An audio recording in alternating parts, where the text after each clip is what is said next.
are vaccinated. And so feel free to start bringing kids back into church.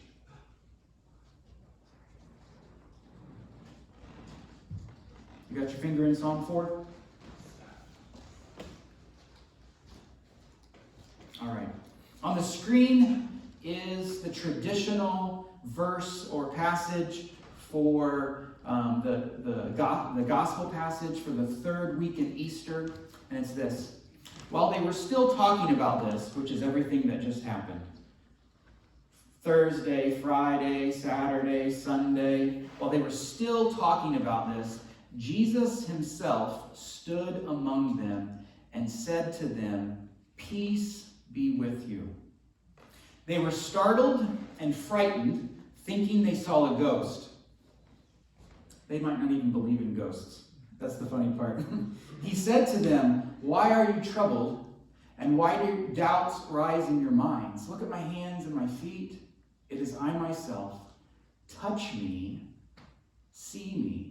A ghost does not have flesh and bones, as you see that I have." This greeting is not a new greeting. It's something that Jewish folks or people in the ancient Near East, and even today when we hear the word shalom or salam, it's peace. And that type of peace is not just a general well-being, not just a general feeling of well-being, but rather a peace that means, I hope that your children are healthy. I hope that your body is healthy. I hope that your roof does not leak. I hope you have good and delicious food. I hope you have safe and affordable housing. It's the shalom that is encompassing a holistic life. And this is what people would greet one another with, whether or not they still think of that when they see each other on the street and say shalom or salam. But that's what's behind it. And Jesus says, let it be well with your whole life. This is the peace that I can offer you, that death is not the end. And these bodies, while they are so great and so good, and this world is amazing and has aspects of beauty in grand style, as well as miniature, as it seems like as far big as you want to look and as far small as you want to look, you'll still find life in this world. While those things remain the same, we need a new world, we need a new heaven, we need a heaven and an earth that are connected to one another, and we need new bodies, we need new minds, new emotions. Not completely new, just transformed into perfection. Or another way that we should say that around here, transformed into wholeness.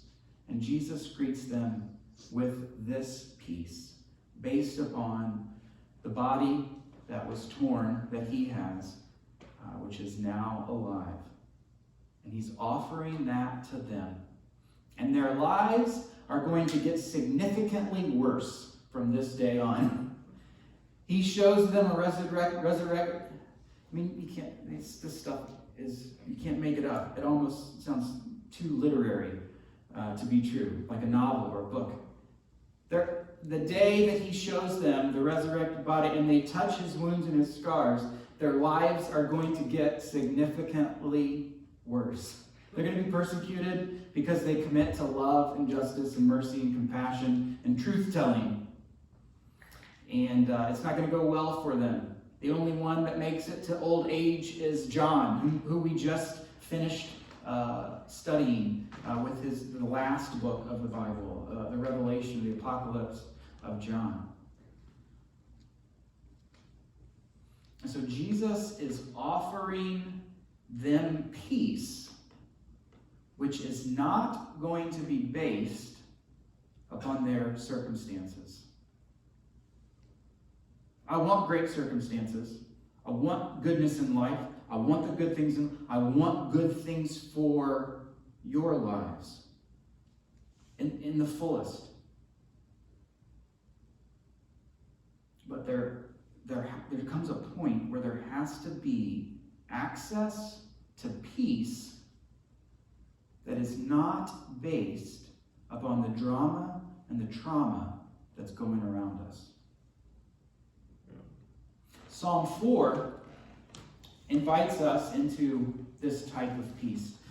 The circumstance is with David. If you know about Shepherd David, King David, you know that his life was a lot of good things and a lot of terrible things. Back and forth, or often at the same time. In this particular Psalm 3 and then following Psalm 4, I don't know if you remember this or not, but David's son, David became king and created and instituted a kingdom, but his son tried to kill him. Let's just be real for a minute. His son wanted the throne. His son's name was Absalom. I mean, he had lots of sons, but this particular one wanted to kill his father. You know, we kind of hold some of these biblical characters up as like some sort of perfect heroes sometimes, but that's not the case. The Bible is unique in that it records both the good and the bad about people's lives. It doesn't hide anything. It doesn't gloss over any problems. Hey, David's son, Absalom, is trying to kill him, and David's on the run. And in fact, he has to flee his own house. He's on the run again, just like he was being pursued by enemies when he was younger. But this time, it's with the heartbreak of his son going astray, or his son making bad choices, or some of his close friends and allies siding with his son in his attempt on his life. And so you can imagine that it would be hard to sleep. Psalm 4 is a public hymn. It's a hymn that is taught to the whole community, to be sung, to be studied, to be prayed. It's like the songs that we sing.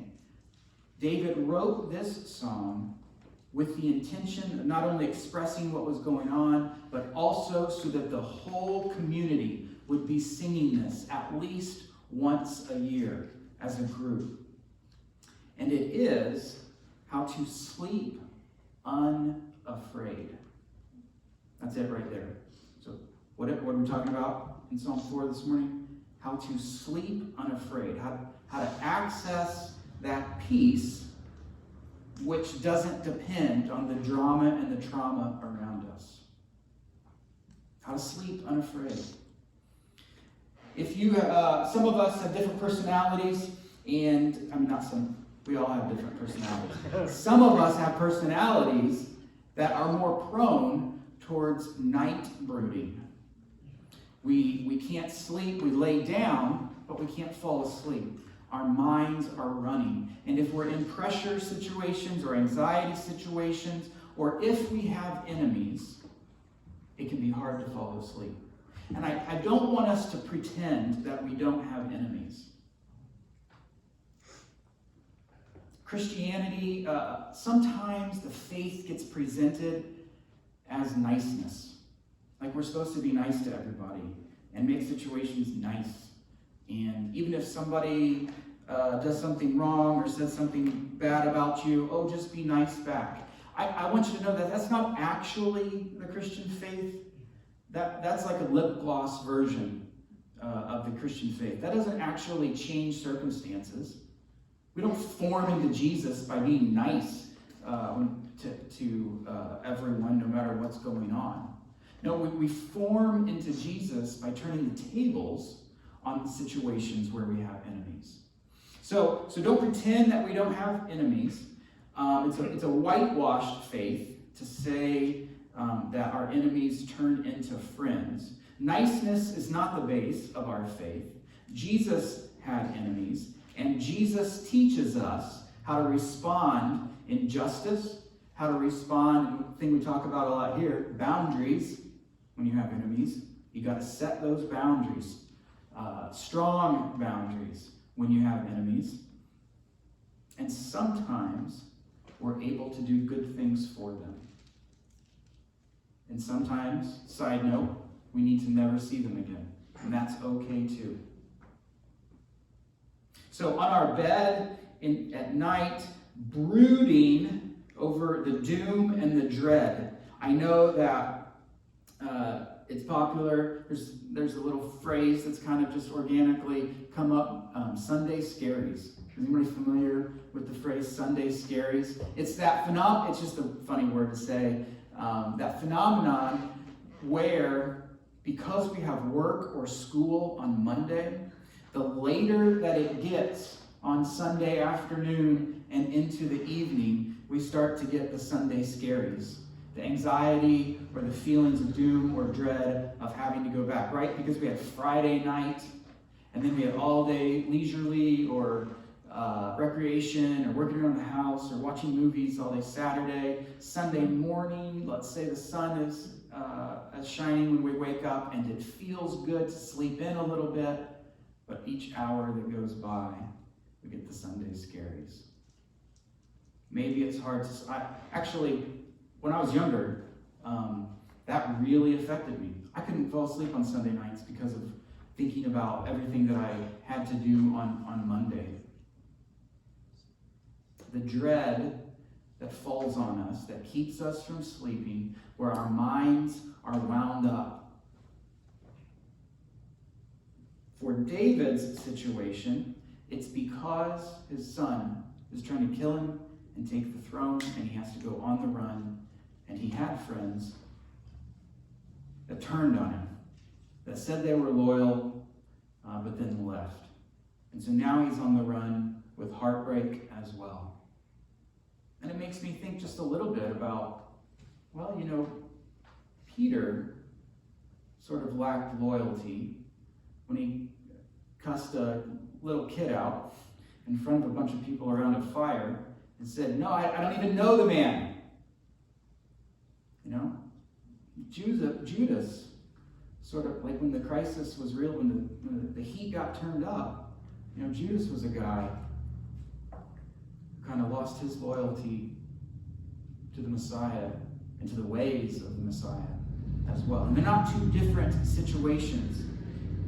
And Jesus stays up all night to pray, while the Psalms teach the whole community how to fall asleep in peace, even in the midst of enemies. So let's look at verse 1. There's only 8 verses to this psalm.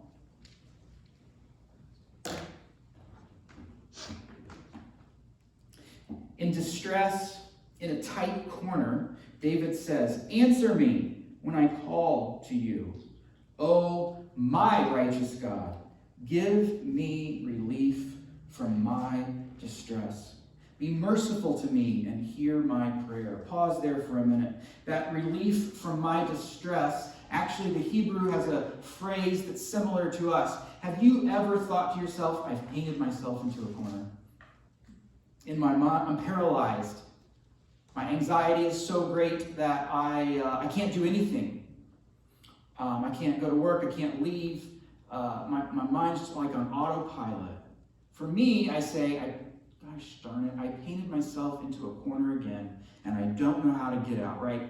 Painted yourself into a corner is because if you walked out, you'd walk in wet paint, right? You need to paint yourself to a doorway so you can leave. Painting yourself into a corner is when you've cut off all your options and you have no more solutions because the distress or the turmoil is too great. This is very similar. Give me relief from this tight corner that I can't get out of, David says. Give me relief. And he says, my God. He's approaching the Lord very personally. Give me relief from my distress. Be merciful to me and hear my prayer. And then in verse 2 and 3, he addresses those who were disloyal. How long, O men, will you turn my glory into shame? Or will you dishonor me? How long will you love delusions and seek false gods, is what the NIV says. But we could also, because of the way things to come together in Hebrew, we could also say, seek lies. How long will you follow delusions, and how long will you seek lies? And this is what enemies in our lives do.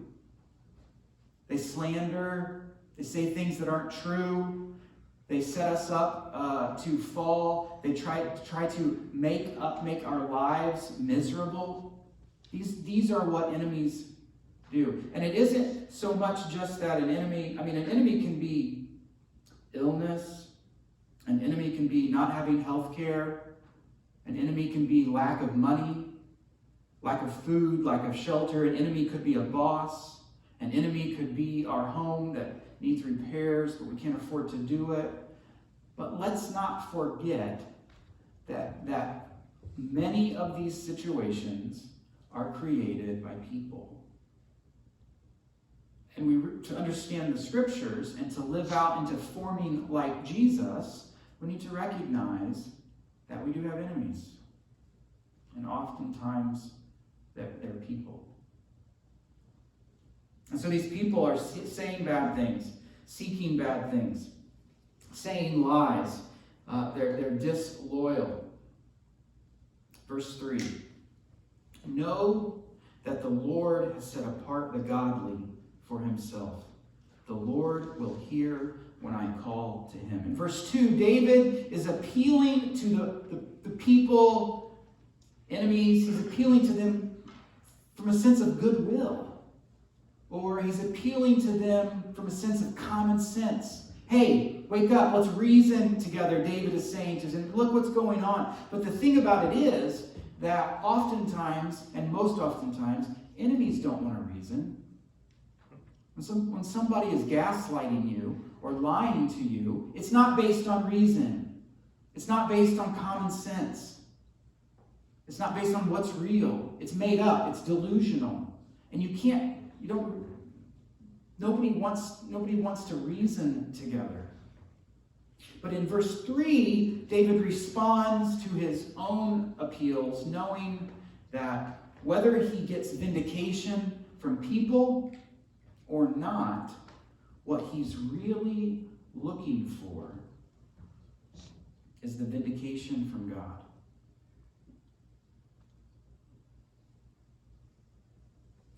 We would all love to be vindicated in public from our enemies, for the record to be set straight for the community. I've had things shared about me in the community that were not true. I have had people who have made me their enemy in public. And it doesn't feel good. And you really want, all of a sudden you want bad things to happen to them. And you want the record set straight. And David is inviting us that while we may want that, what he's inviting us to, if we want to sleep peacefully at night, to just seek what God thinks. Like, content yourself with what the Lord thinks. And if you do the process of doing that, and here's the neat thing, in the process of just seeking vindication from the Lord, or just seeking the approval of the Lord, or I know some things between me and God that other people are never going to know. And that's just the way it is. I wish the community knew, but they don't. And that's okay, because the Lord knows. And the process, here's the great thing, listen up. The process of just seeking the approval and the word of the Lord in your life will actually train you to identify the lies that enemies are saying to you. Will train that you seeking the approval of God will train you in identifying more clearly lies that are being spread to you, falsehoods that are being floated to you. And we need training in that.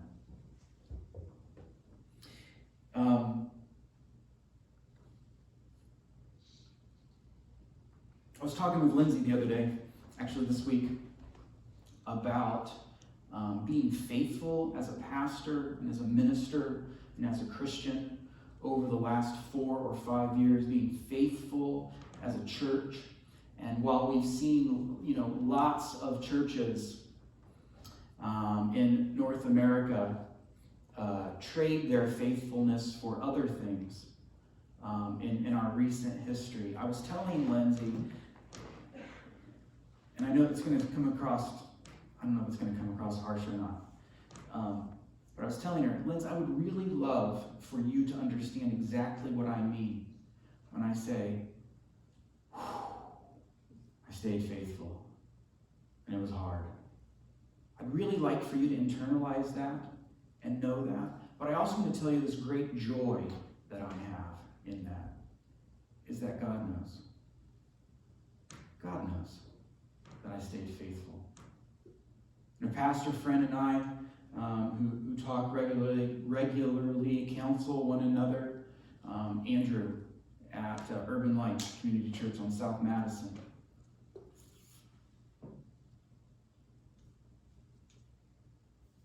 He and I take so much joy, not from circumstances, but because the Lord knows that we stayed faithful. We didn't trade anything. We didn't trade our faithfulness away. This is what I'm talking about. Not just my experience. You have those too. You have those experiences where you remained faithful in the midst of pressures, in the midst of chaos, in the midst of enemies of whatever variety, that other folks, they might not never, ever get. Even in a marriage relationship, I would love for my wife to be able to internalize that. But it's okay if she does. It's okay if she doesn't, because the Lord knows. And I don't know that I've ever had sort of that deep satisfaction before with nobody else knowing, but yet me and the Lord square on that. But I think you know what I'm talking about. I think you've had those experiences too. And David is inviting us. You can reason with people. You can invite them into common sense. You can invite them into truth. And whether they take it or not, you are going to have to find, if you want to sleep well at night, you're going to have to find peace and joy in that relationship that only God knows. In a different sense, we might say, only God can judge me now. And that's what David's inviting us into. In the most gangster sense, only God can judge me now. In your anger, verse 4, do not sin. When you are on your beds, search your hearts and be silent. Offer right sacrifices and trust in the Lord. David's person and authority has been slandered. And God's choice in David, or God's choice in you, is not for any office. It's not for any glory. It's not for any honor, although if you have those, great. God's desire for you, and the only thing that you have left sometimes, is fellowship with Him. Offer right sacrifices and trust in the Lord. This is a mystical aspect of our faith. When all things have fallen, when all barriers have been set up, when you've blown through all stop signs, what you have left still is fellowship with God. Lots of times we talk about the community and our social group, having fellowship, but right here in this psalm that David is teaching us, in this psalm, he's really putting the pressure on us as individuals to choose what's more important. Because if you want to sleep well at night, you're going to choose fellowship with God.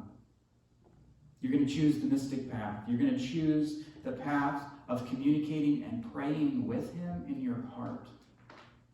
You're going to choose the path of recognizing that you're not alone on your bed trying to go to sleep, but rather start to turn those racing thoughts and that elevated heart, start to direct those racing thoughts toward him. At this point, you don't have to stop them yet. You just need to start directing them toward him.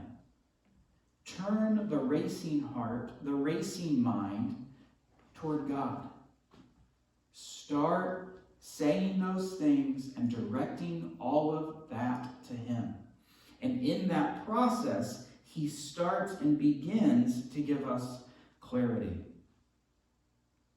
Fellowship with God is the answer to the wounds of others.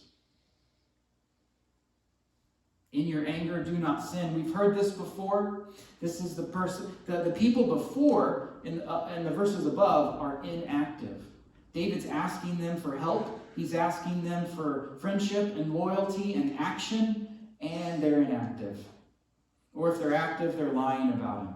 Here, as he moves down, these folks, this next group, you can imagine that the people with David are ready to rise up and slit some throats. And they are brooding over this as they go to bed. While Absalom and his group are planning an overthrow as they go to bed, David's friends are getting wishy-washy as they go to bed. His own loyal people are ready to kill.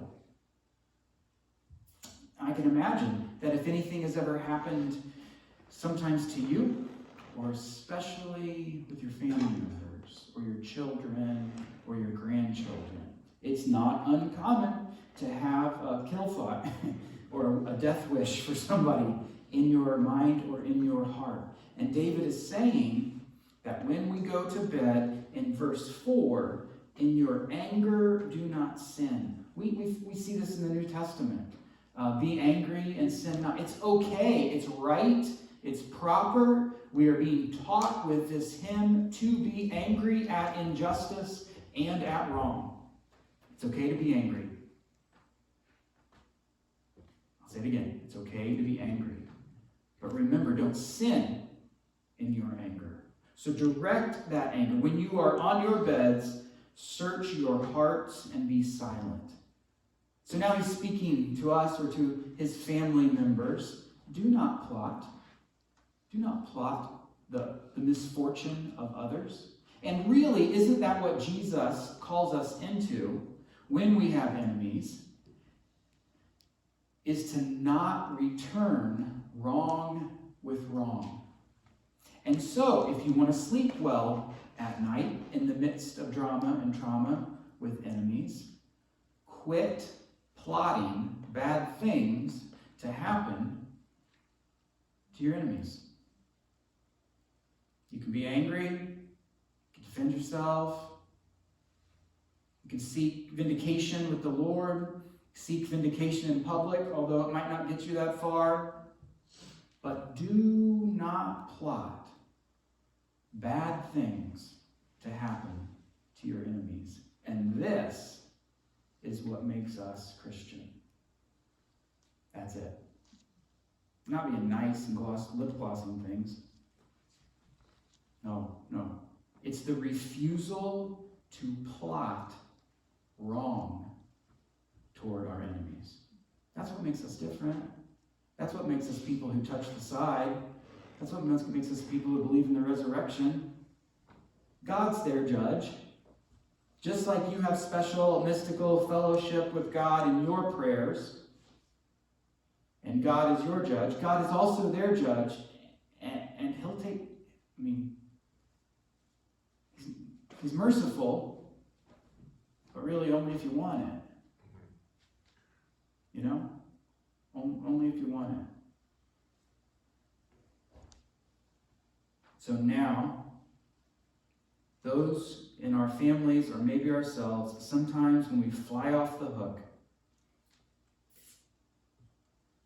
plotting in our bed, night brooding, stuck in the corner,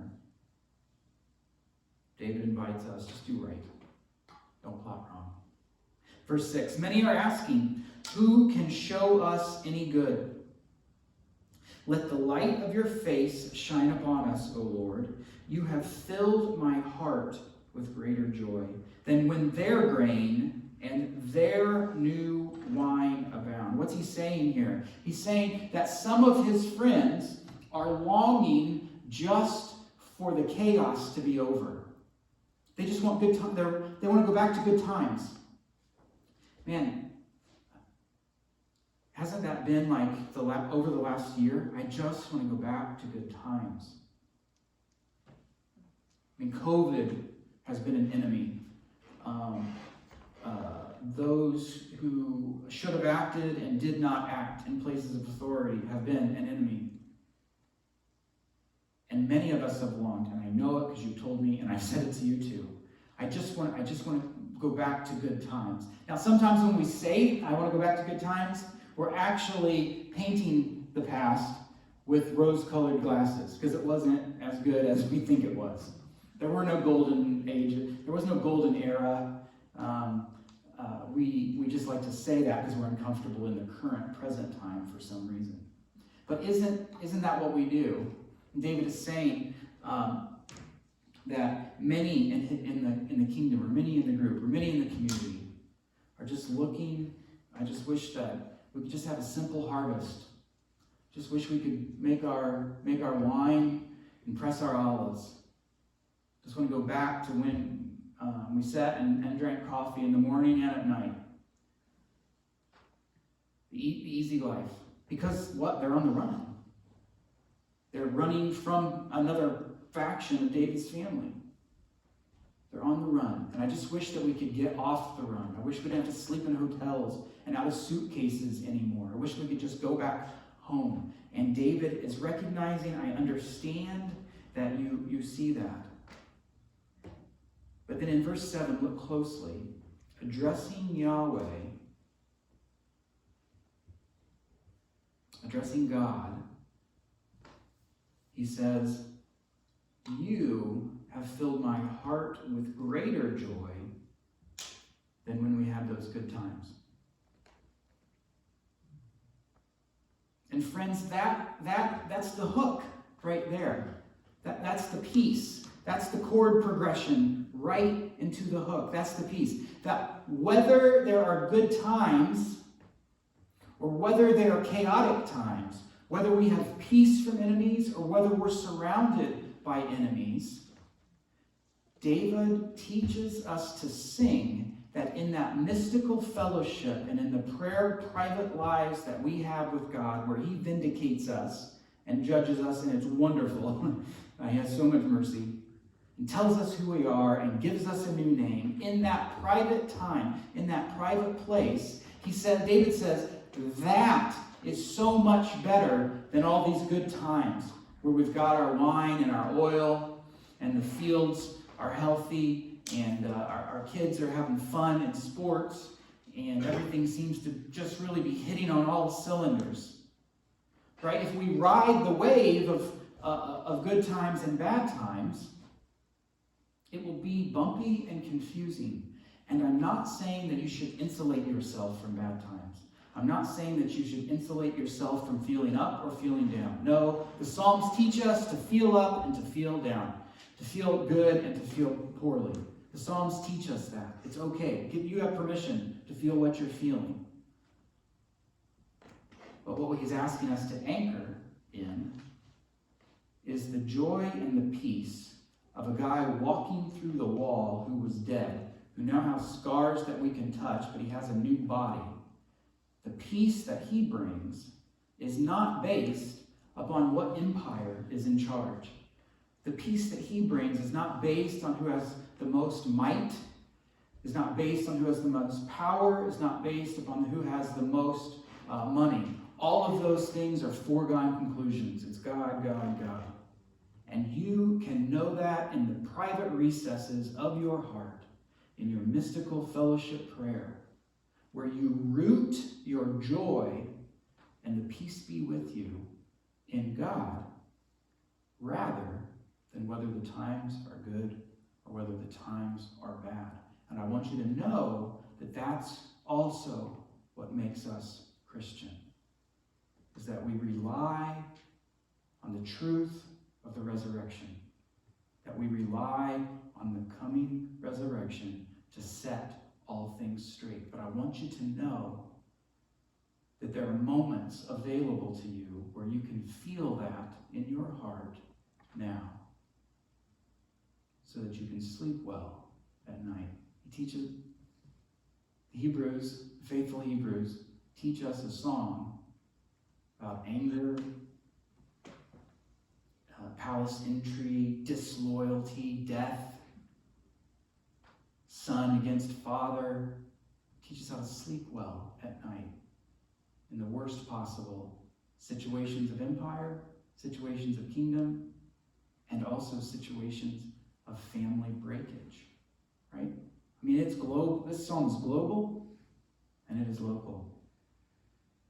It's to the empires of the world and how they function, which is sort of like our little families and how they function.